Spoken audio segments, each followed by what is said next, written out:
Welcome back to another edition of the All Night Long Wrestling Podcast. We are your host. He's the Stallion. I am the Enforcer. And this week we are knee deep, three knuckles deep, as the kids might say, in WrestleMania week. It is, dude. Why you look? It's for those interested. It's Friday, right? Friday at 11 a.m. I got Game Changer Wrestling, the collective, on in the background, featuring Alley Cat's Hot Girl Shit. And it's AK versus Jordan Grace right now. Joe, the Stallion, was just lamenting that he's stuck working these 2 days, and I get to watch a ton of wrestling, man. I'm really sorry. I mean, you should be, but that's fine. No, I mean, listen, I know we're taking you away from the Jordan Grace and Allison Kay match that you wanted to watch. So, I mean, I don't want to take up any more of your time, than we need to. I know the audience probably feels the same way. So, I mean, it's just like out of all the matches to open a show, I wouldn't do that. And it's not like I could watch it on Peacock where I could just pause it. Oh, wait, I couldn't do that. Well, as I said, we're knee deep in WrestleMania week. We just finished 2 nights of TakeOver. AEW, IWTV Showcase of the Independents is going on this week. Game Changer Wrestling, the collective. There's so much wrestling, but what better time to talk about the granddaddy of them all, WrestleMania 37. WrestleMania 37. They're all the same after WrestleMania 6 anyway. But no, I'm just kidding. WrestleMania 37 is a 2-night extravaganza, Saturday night and Sunday night on the Cock Network on Peacock. So it's going to be very interesting to see how that plays out. Such a crazy change for the WWE on WrestleMania week. I don't know if I would have done it then, Joe. And then right after WrestleMania, you get Chris Jericho on the Broken Skull session. So it's going to be an interesting weekend, man. I'm looking forward to some of it, but I think breaking it up over 2 nights is the best course of action. So we're not getting like a 7-hour WrestleMania 31 or 32 again. So good on them for doing that. And I'm so interested to see how it works with the fans back. Yeah, I mean, that should be a nice change of pace for the first time in over a year. They're going to have fans in the building. It's actually outdoors at Raymond James Stadium in Tampa, Florida. The word is they're going to have about 25,000 people or so each night. So it'll at least feel kind of like a regular show. I don't know. I'm sure it'll be the first time that we haven't had to see the Thunderdome in, a long time. So I think a lot of people, myself included, and I'm sure the wrestlers are looking forward to that also. Yeah, the Thunderdome it's not doing it for me. I thought there were going to be fans there mistakenly, I guess, at NXT. I know there were some, but I didn't know they were doing it at the Capitol Wrestling Center. I thought they were going to maybe take advantage of the fact that they're going to have some fans in the area. But regardless, I'm here for it. I'm here for WrestleMania week, and I know you're working right now. My man is on the clock. He's multitasking, so let's get started. All right, here we go. So night one on Saturday, April 10th, 8 o'clock. As you mentioned, on Peacock, there are 7 matches each night. Just thinking they could do really good branding, and they could say 8 o'clock on the cock. You should tweet that out to somebody. Yeah, there you go. All right, so let's start with the recently added women's tag team Turmoil match to night one. We have so far Lana and Naomi versus Dana Brooke and Mandy Rose versus the Riot Squad versus Natalya and Tamina. There is some talk of Carmella teaming with someone being added, but I'm not really sure. But the whole gist of this match is that the winner of Tag Team Turmoil on night one goes on to face Nia Jax and Shayna Baszler for the women's tag team titles on night 2. The Riot Squad, because they're the only team, I think, right? Like they're the only one that actually is a team. So I'm gonna go with the Riot Squad. I'm just gonna go with Lana and Naomi. I feel like they've done some things on Raw, and Dana Brooke and Mandy Rose really have not fared well.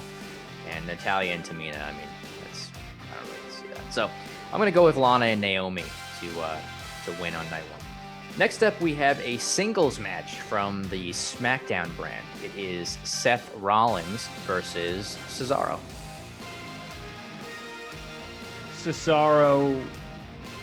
has been turning it on as of late on SmackDown. I know he's had a pretty good feud with Seth Rollins. I think it would behoove Seth Rollins to put over Cesaro at WrestleMania, give him his WrestleMania moment, hopefully get him the title picture. So I'm going to go with Cesaro here, getting the win.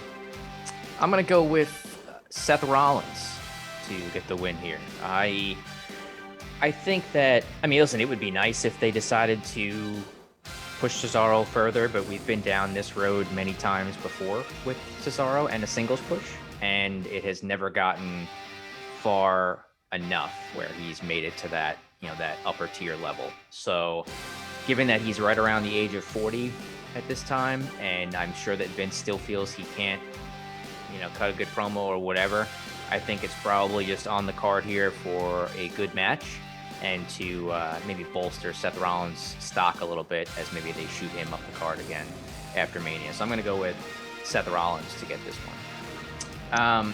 Next, we have a steel cage match inside a 15-foot-high solid steel cage.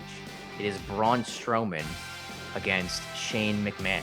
Shane McMahon with nowhere to run, apparently, now against Braun Strowman on Saturday night. Strowman wins. I really feel the enthusiasm coming through the microphone for this first night here so far. I'm also going to go with Braun Strowman. I think if there was any point to this feud at all, it should be to give Braun Strowman another victory here at WrestleMania. Last year's WrestleMania, he defeated Bill Goldberg for the Universal title. So he is fighting. Yes. Wow. That's like the first time I'm hearing that. I have no recollection of that whatsoever. So cool, good for him, man. And you know what? He'll get payback on everybody that's ever been called stupid ever, and the bullies of the world, like the Shane McMahon. I just hope we see the Main Street Posse come back. I feel like that'll add a lot to the feud.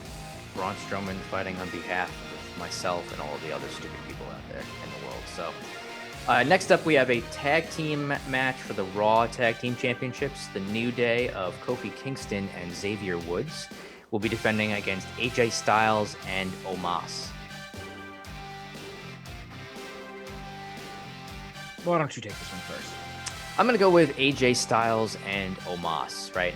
New Day has, I think, had the titles like 10 times. They could always give it back to them, if they decide to go that route. Styles has lost singles matches to both Kofi and Xavier Woods along the way here. They also lost a game night on Raw, including games like Pictionary and Charades. So I think it's the time. I think this match is going to be a showcase for Omos in his first official match on the main roster. And I think that Styles and Omos are going to win the tag team titles. I know there was a lot of hubbub about Omos not being very good, right, or being very green, and people kind of worried about that. So I would assume there's plenty of ways to do this, like Zeus and Macho Man, right? Like that could be. There are plenty of ways to camouflage it. Have AJ take the whole match, and Omos come in, do some big power moves, get the hot tag. Yeah, I'm okay with it. I think it's cool, and I will agree with you and say AJ and Omos. There we go. Next up, we have another tag team match. It is the team of The Miz and John Morrison going up against Bad Bunny and Damian Priest. Your boy DP is on the card. So, who do you like in this match, Mike? It's a special attraction, grudge match, simmering feud. What do you got? I got the bunny guy, the furry Priest. I'm glad it's not a singles match like everybody was expecting up until this week. I think there was going to be a singles match, and we don't need that. So, sure. I think the bunny dude, the Energizer Bunny man, him and Priest are going to get that much needed win. That's really going to put them right at that main event level. So, yeah, that's who wins. That's what we need.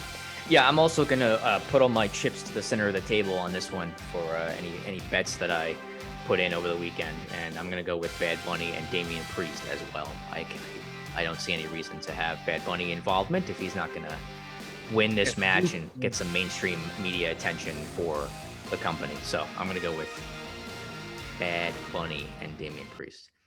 2 matches left on night 1. The SmackDown Women's Championship is Sasha Banks defending against Bianca Belair. Bianca Belair, that is, had won the Women's Royal Rumble back in January and selected Sasha Banks as her champion of choosing to face at WrestleMania. They've kind of had this, are they friends, are they not friends type relationship, I guess, over the last 2 months plus leading into this match. But so, of course, the idea is that Bianca Belair is going for the SmackDown Women's Championship. So who do you have in this one?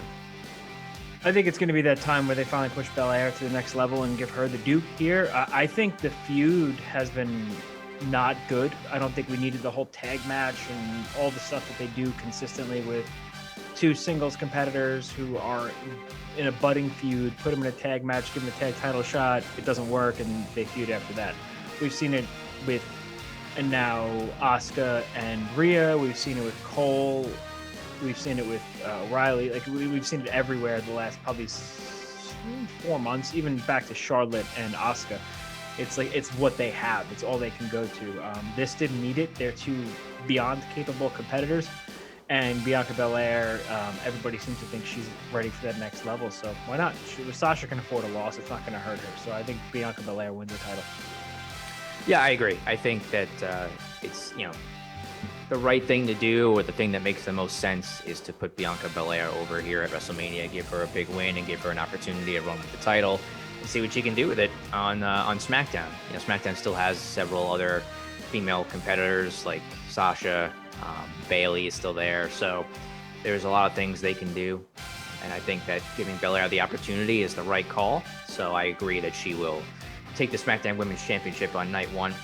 And then finally, we have the WWE Championship match on night 1. It is Bobby Lashley, formerly of the Hurt Business, defending against Drew McIntyre, the former champion who held the belt for most of the last year before dropping it most recently to The Miz via the Money in the Bank cash-in.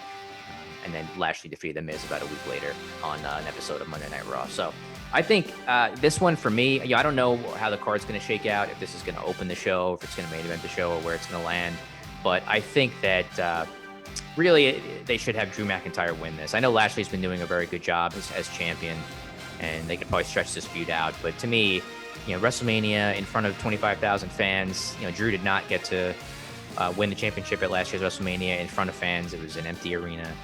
You have his WrestleMania moment that everybody talks about, right? Yeah, and that title match from last year was only a few minutes long, right? He beat Brock. It was one of those, finisher type matches. And Goldberg and Strowman had the same type of match. It was only a few minutes long. So I think this would be a good opportunity for these guys to have a solid, 15, 20, 25-minute match and let Drew go over and take the title back. So I'm going to go with Drew McIntyre. What do you think? Hunter's all in on Drew McIntyre. There we go. It's actually, Hunter's really pissed off they broke up the Hurt Business. I think everybody is. That, bless you. One more time. He's going to sneeze again. I can tell. It's coming. No, we're good. Yeah, every single thing you said. Drew deserves that win in front of people, and I know they're planning something special for like an intro, like for the first intro, so I wouldn't be surprised, like we had talked about earlier, if this opens up the card. No reason not to give it on Drew. Lashley's done a great job. Give it to Drew. Lashley, he's done good, and MVP is so good. The Hurt Business was great. There was no reason to break them up. They were just really getting their legs underneath them. But yeah, Drew wins the title, gets his moment, and then continues his reign of destruction. There you go. All right, and that's it for night 1. We go over to night 2, which is Sunday, April 11th, 8 p.m. on Peacock, as you noted. 7 matches on night 2 as well, and we'll start in the same place. So we have Nia Jax and Shayna Baszler defending the Women's Tag Team Championships against the winner of Tag Team Turmoil. For you, I believe it's the Riot Squad, and for me, it is Naomi and Lana. It's good booking on your part because you have that Lana aspect to Shania. Oh, Shania. That's their power couple name, Shania. I'm gonna go with that. Shania wins for me. I don't know if anybody's going to beat them, which is pretty rough because having to see them wrestle is not good. So I think Shania keeps the titles here.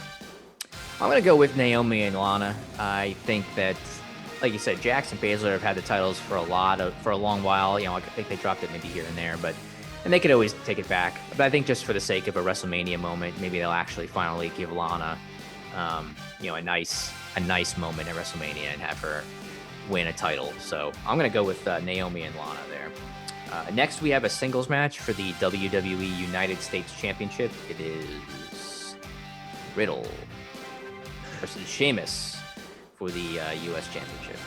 Sheamus will win. Sheamus is going to win because Sheamus deserves to win. Because Sheamus has been that dude that has, I don't want to carry the WWE, you know. You put him in there with Drew McIntyre for like 30 out of the last 35 matches, and the dude has delivered. Sheamus has been a star of the non-crowd era, and I think you give him his due by giving him a win over Riddle here. Riddle does nothing for me, bro. Sorry, I hate to be that guy, but I'm out on Riddle, and I'm in on Sheamus as the new champion. I'm gonna go with Riddle. I think. I mean, listen, I don't know what they're gonna do, right? They don't make necessarily the right decisions all the time in these matches, but I know Sheamus beat Riddle in a singles match on Raw a couple weeks ago, and that's how he earned this match. Yeah. And I just think, you know, they should keep it on Riddle. If they find Riddle entertaining, which it seems like they kind of do, then continuing to feature him in this role for a little while longer is probably the right idea. And Sheamus can always go off and do, you know, anything else that they really want him to at this point, at this stage, since he's, you know, into his 40s. So I'm going to go with Riddle to retain the United States Championship. Next, we have a singles match, just straight up singles match. It is Kevin Owens versus Sami Zayn with Logan Paul. I don't know what a Logan Paul is. Honestly, I don't know who he is. I know there was some beef because WWE sent a private plane or a private jet to pick this dude up. And then Leo Rush commented, and he's like, but you're going to lay people off during COVID, though. So it's like, it's a little interesting. I'm not trying to be that guy. I don't know who he is. I know he does YouTube stuff, apparently. Does he wrestle? Is he like an athlete, Joe? Do you know? I don't know. I just YouTube sensation, I believe, is all I've gotten out of Logan Paul to this point. And you think he got woven into this storyline because of the Sami Zayn documentary that he had been producing. So, I mean, Two Girls, One Cup was an internet sensation too. So what do they say about Logan Paul? That being said, I have hopes for this match because Sami Zayn and Kevin Owens can't have a bad match. I can't remember the last time Sami Zayn had a competitive match and actually won anything. So I'm going to say Sami Zayn gets the win here with some help from Logan Paul.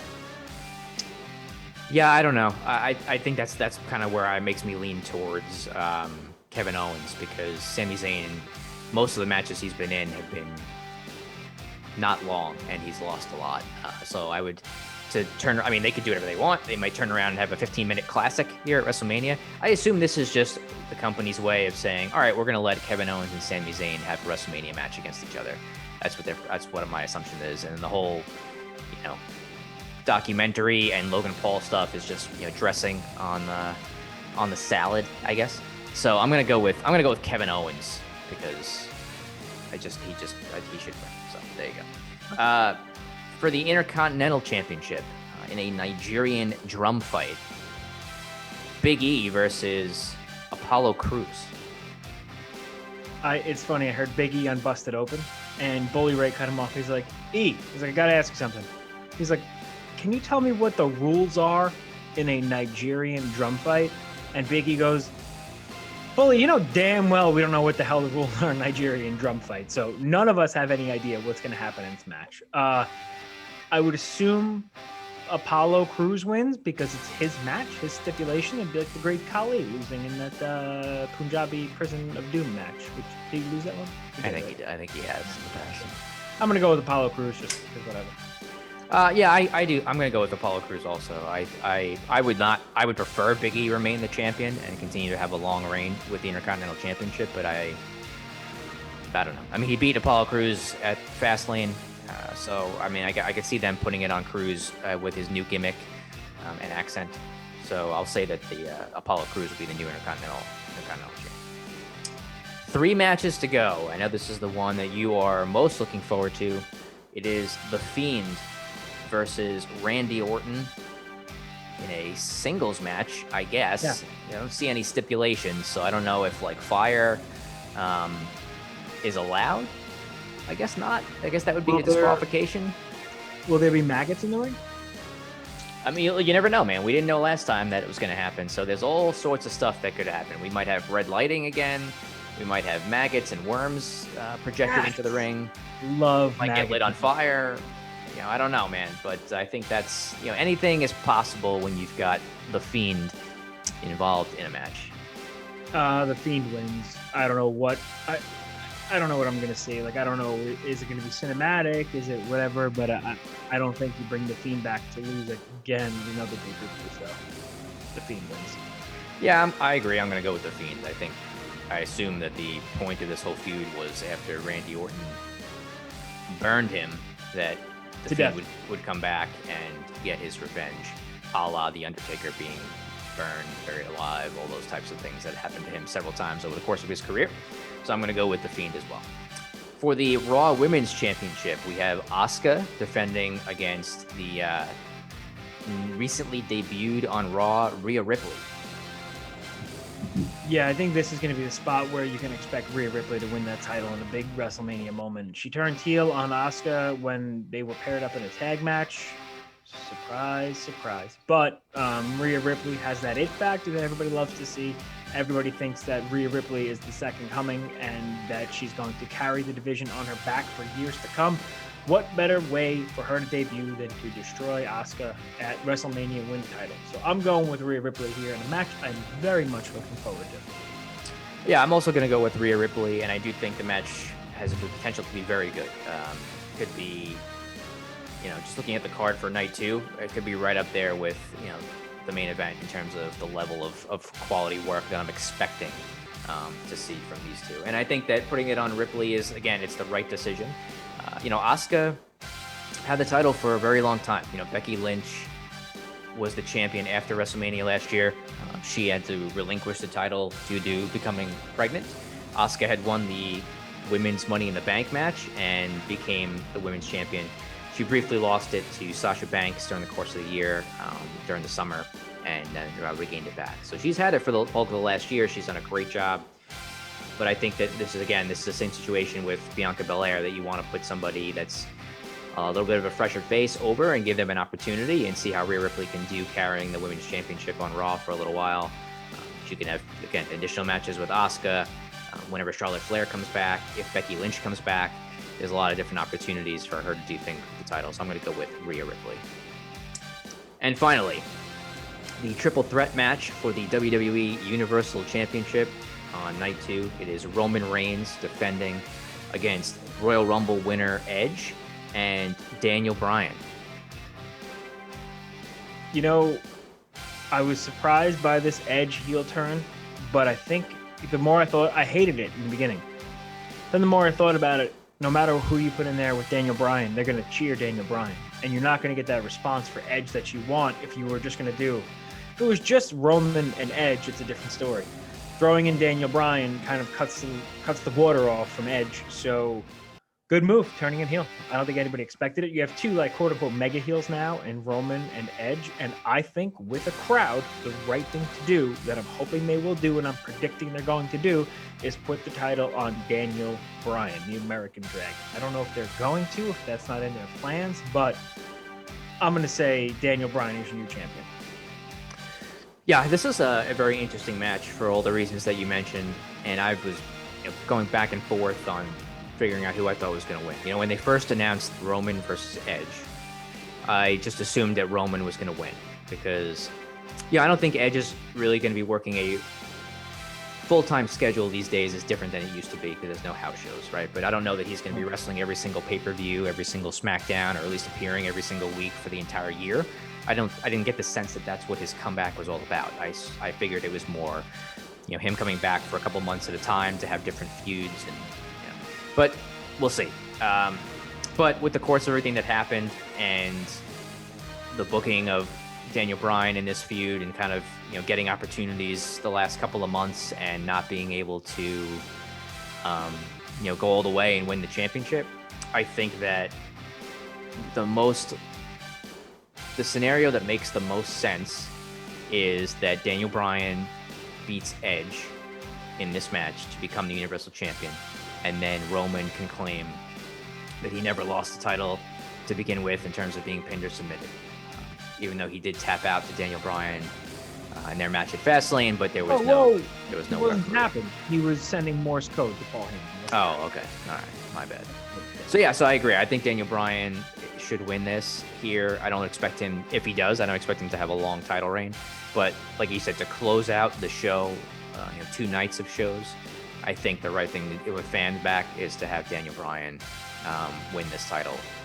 For the first time, I believe it'll be the first time he becomes the Universal Champion. I gotta say, looking at those cards, it's the first time I've sat down and looked at what's on each night. To me, night 2 blows away night 1. Let's see. I mean, I think if I'm just, it really depends. I said that about NXT TakeOver as well, and true, that's a good point. It went the other way. So yeah, I think it's going to be close. If I look at night 2, obviously the main event is something that should be great.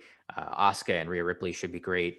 I don't expect much from The Fiend and Randy Orton. Big E and Apollo Crews could be okay. Owens and Zayn, I think, could be a lot better if they actually had a legit storyline behind it, but they don't. And then when you look at night 1, Cesaro and Seth Rollins should be very good. I think the New Day match should be very good. And then Lashley, McIntyre, and Belair and Banks have potential to be very good. So it depends on how it goes. So I think it's a tough call. But I mean, listen, hopefully everything is good. And we're having a discussion next week about which night was better because all the matches were so great. But I guess we'll just have to wait and see. Yeah, I'm a big fan of breaking it up over 2 nights too. It's not one long monstrous show. It's easier to digest. I think NXT, I'm going to be honest, I don't think NXT needs 2 nights. I think NXT could probably benefit from 1 night. We could have cut out some of the unnecessary matches.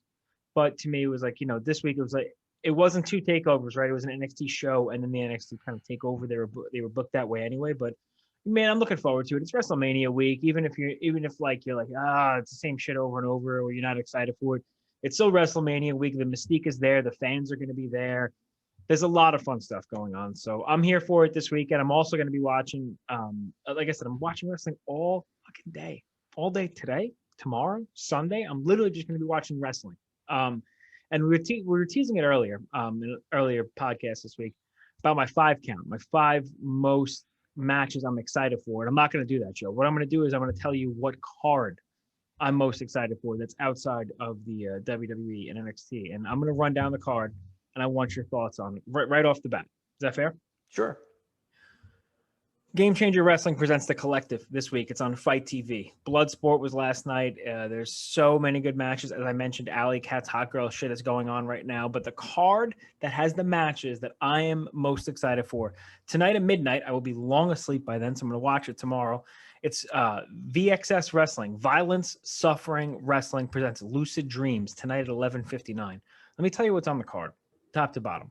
Tony Deppen versus Rich Swann. Lucha Rules match, Too Cold Scorpio versus Eli Everfly, Brian Cage versus the Dirty Daddy Chris Dickinson, in a Pure Rules match, AJ Gray versus Red Death Daniel Garcia, Jordan Oliver versus Jimmy Lloyd, friend of mine, Dr. Cube versus JTG, one half of Crime Time, and Leo Rush versus Low Key.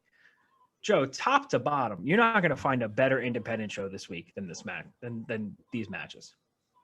Yeah, some of those look like they sound like they should be very good on paper. I think when you look at Cage and Dickinson and, a Pure Rules match, Loki and Leo Rush, it's a good mix of match types, and sounds like it should be an exciting show. Yeah, there's a lot going on. I mean, there's a lot of death matches, which aren't really necessarily in my wheelhouse this weekend, but support the smaller companies. If you have independent IWTV, you already have, it's free. They have matches. There's events every 3 hours, right? So like, if you got some time, support these shows, support the smaller shows. And the other thing I want to mention is if you're watching our show today and you're looking at us and you're like, man, these 2 guys, they're looking more brolic. You can tell they're lifting weights. They're getting their training on. I want to tell you why. You see this? Can we see this? Legacy Sports Nutrition, High Performance. This is Nick Aldis, the real world champ. I'm going to put it right. Can I put it right here? I'm just going to hold it. There you go. I'm going to hold this. The real world champ, Nick Aldis, Legacy Sports Nutrition is his supplement company. And The Test Stack, Test X9. He's got a fat burner. He's got the pre-workout here, High Performance, which I'm a big fan of. Great stuff. Make sure you follow at Nick Aldis. It's not a shill. He's not paying us for it. It's product that I take that I've been swearing by. I'm on my second stack already. The pre-workout is good. It's got just enough beta-alanine to give you the tingles, but not make you feel like your face is melting off. So check it out. You will like it. And maybe next week there will be a promo code. I don't know. Yeah, I'm working on it. Just a guy trying to network, Joe. So without further ado, we appreciate you guys checking out this week's edition of the All Night Long Wrestling Podcast. Follow us along at All Night Long WP everywhere you social media. And before I let everybody go, Joe, you have a new venture in the professional wrestling world. Why don't you tell everybody what that is and where they could find it? Well, I guess the two things I could mention about that are, so the site that allows us to post our YouTube content for this podcast is wrestlingheadlines.com. So that's where everyone should go check out their channel and their website for a lot of wrestling news, reviews, things of that nature. We'll be able to do some reviews for Ring of Honor shows coming up in the near future. The next time that there's a Ring of Honor pay-per-view or significant event that they have, I'm not sure when they'll start touring. So we'll be able to produce live results of those shows and reviews so we can share our thoughts there. And then Scott Keith, who is a very widely known wrestling journalist, has a blog called blogofdoom.com, and he writes reviews for a lot of the major shows, mostly in the United States. So, NXT, AEW, WWE.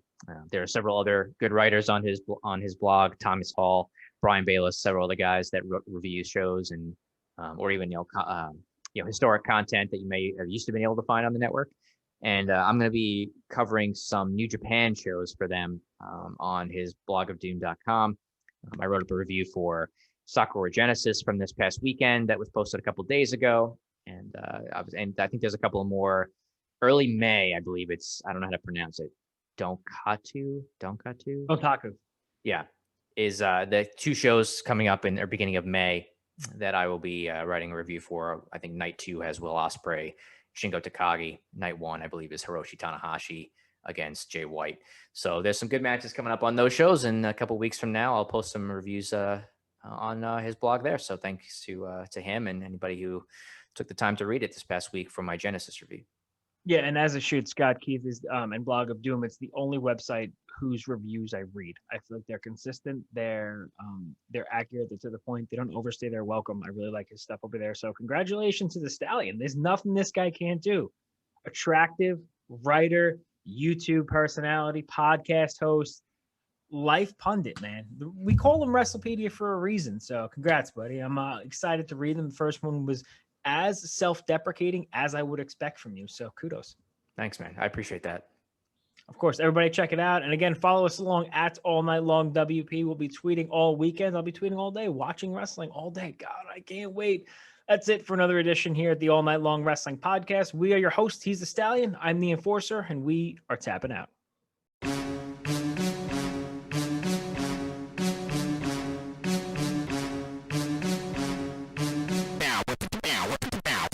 Friends.